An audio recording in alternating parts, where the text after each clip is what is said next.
So here's a question. Why are notifications still such a pain to deal with? I mean, if you've been paying attention, there have been lots of stories about how phones are hacking our brains and distracting us and keeping us from focusing on what we're supposed to be doing. Without getting too deep into it, I think bad notifications are the result of bad economic incentives that have been created by bad software design. They pop up on your lock screen, they make your phone make noise, they literally cover what you're looking at when they come in when you're using your phone. All of that stuff demands your attention, and all of that attention equals real money for app makers who don't necessarily have your best interests at heart. And so, while I think we can fix how we all set our notifications, I also think we have to push companies like Apple and Google to fix their software design. But before we can make demands of those companies, we should actually try to identify what's wrong with that software design. I want to start with Apple. You might know all this stuff already, but take a look at how these notifications work with a different eye. Look at them and think, do any of these notification options actually help you?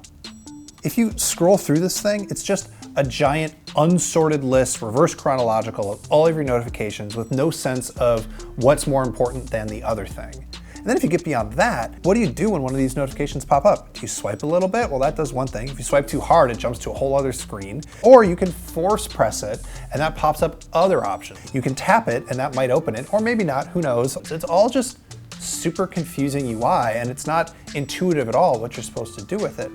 Okay, so let's take a look at some of these notifications here. So the first one is just allow notifications. You can turn that off. That's like the nuclear option, and I actually recommend you use that a bunch. But say you need notifications. Then you've got sounds, badge app icon, show on lock screen, show on history, and then show as banners. And that's a lot of options. In fact, how many options is that? We should do some math here. Okay, math time. On this screen, right here, you can turn notifications on or off, so that's 2. And then these are also on or off, so there's 2 more options here, here, here, and here. So that's 1, 2, 3, 4 of those. And then this one, it's actually 3, because you can choose between these different things here. So I thought this was going to be a factorial thing, but since the order doesn't matter, it's actually just a multiplication problem. So this is 2 times 2 times 2 times 2, that's 2 to the 4th times 3. 2 to the 4th is 16 times 3, it's 48. Let's not forget about this guy up here because it toggles on everything else. Add that down, plus 2, you end up with 50. There are 50 different ways to set up notifications for any given app on your iPhone. Last but not least, on top of all of that, there's this other whole mode called Do Not Disturb, which turns everything off, but not quite everything, so you gotta figure that out too. I call all this confusion the mystery of the checkboxes.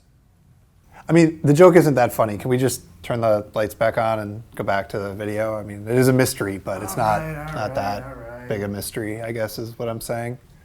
Anyway, Apple's philosophy is you should just let notifications flow by. Don't try and read every one, and don't try and organize your entire phone life through them. But I think that's kind of dumb. Some notifications are super important. So then the question is, does anybody do it better?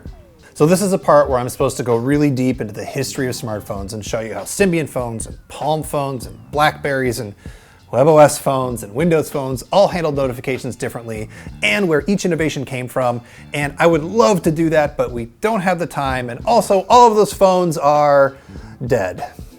RIP all those phones. Instead, we can just focus on how Android does things. And I'm not gonna go through all of it in as much detail as I did with the iPhone. I just wanna point out a few places where Android is smarter. And I do have a caveat because this is Android, and Android manufacturers are god awful at sending out updates to their phones and being on the most recent version. So we're just gonna use the Pixel 2 as an example. Got it? Cool. Let's start with the notification shade. The first thing you're gonna notice is that it's ordered by priority. So music's at the top, and then there's messages, and then there's all the other garbage. So you know it's important right away.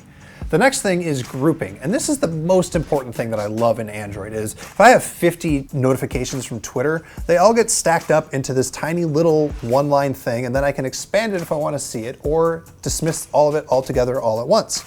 Another thing that I love is if you're using the phone, some notifications, instead of putting a shade down and covering the top of your screen, they can just be non-interruptive. They just pop a little icon in the notification tray and you can deal with it later, which is great. And then there's this new thing called channels, which is a really complicated thing where all of an app's notification settings get put into a single screen where you can choose different notification options for all the different kinds of notification the app wants to send to you. So you can choose whether it's high priority and makes your phone make noise, or low priority and it's silent, or it doesn't get notifications at all. And you can do that not just for the whole app, but for all the little things that an app wants to tell you. I call these channel settings the Android version of the mystery of the checkboxes. No, we're not. No? Yes? We're doing it? Okay, we're doing it. Great. The checkboxes are just as bad on Android. In fact, they're worse. There's so many more checkboxes on Android than there are on iOS, so it's weird for me to praise it.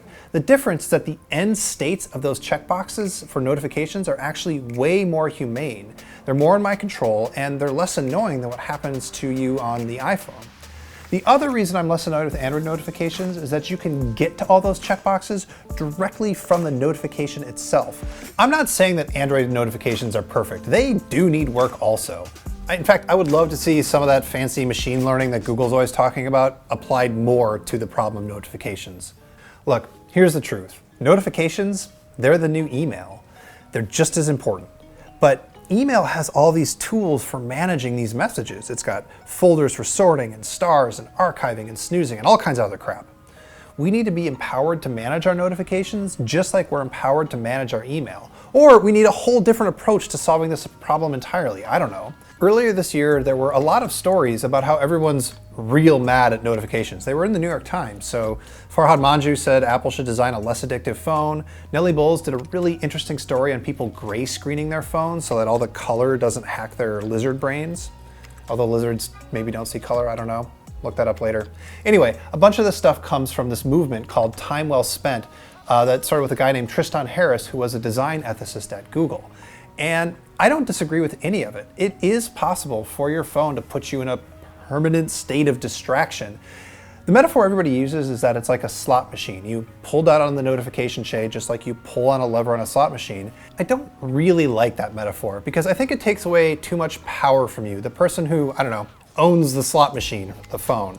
You should only give them that power if they deliver something really valuable to you, and too often they don't. But Apple, I'm sorry, you need to help us out here. There's only so much that we as users can do given all of the options you've given us, because notifications, they're not going away, and just treating them as little puffy clouds floating by on our lock screens, that isn't gonna work. Got a few people I need to thank for this video. I want to thank Vlad Savov for coming up with the metaphor of iPhone notifications being puffy clouds floating away. Patrick Lopato, thank you for fixing my math. I had it super wrong and you saved me. Also thanks to former Verge reporter Jeff Blagden, who in a completely different context came up with the phrase, the mystery of the checkboxes, which I just deeply love. And of course, thank you for watching.